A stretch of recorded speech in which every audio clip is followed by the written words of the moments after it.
In order to do a successful joint replacement for the knee, you have to remove the damaged bone and cartilage and create a surface that fits for the implant.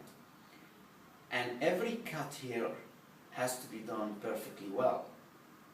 And it has to follow the XYZ plane as it should be.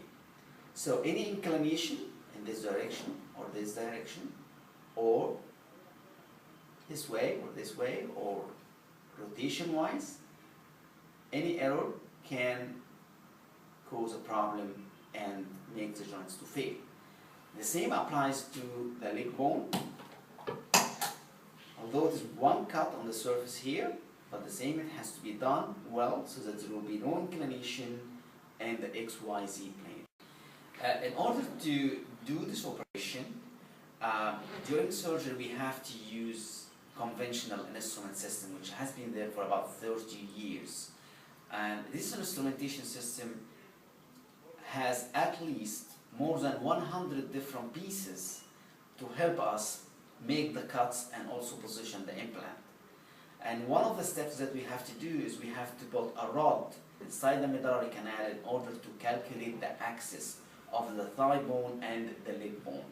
And this has got problems, medical problems. The invention is to replace the more than 100 different pieces of instruments with only 2 pieces of instruments in order to do the operation. One of them used for thigh bone, and because this is done pre-operatively before the surgery on the computer, based on the images on the CT scan of the patient, so it is patient specific. So it can only be used for one patient, and it sits on the bone, so it has built-in information about the position of the cuts on the bone. So it sits in the bone in a unique way, so that it can allow the surgeon to fix it with pins and then to make all the cuts on the bone through these slits. So as we mentioned before, there are 5 cuts on the femur, and here are these 5 cuts are done. That once you make the cuts, you remove that and you remove the bone, and then you insert the implant.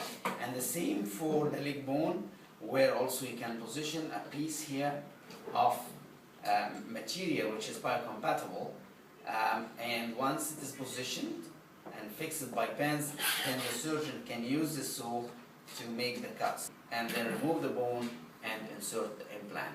And this guarantees that you have accurate placement of the component on the femur and on the tibia, and saves the time of using more than 100 pieces of instrumentation system, and avoid the perforation of the medullary canal that has got many medical complications.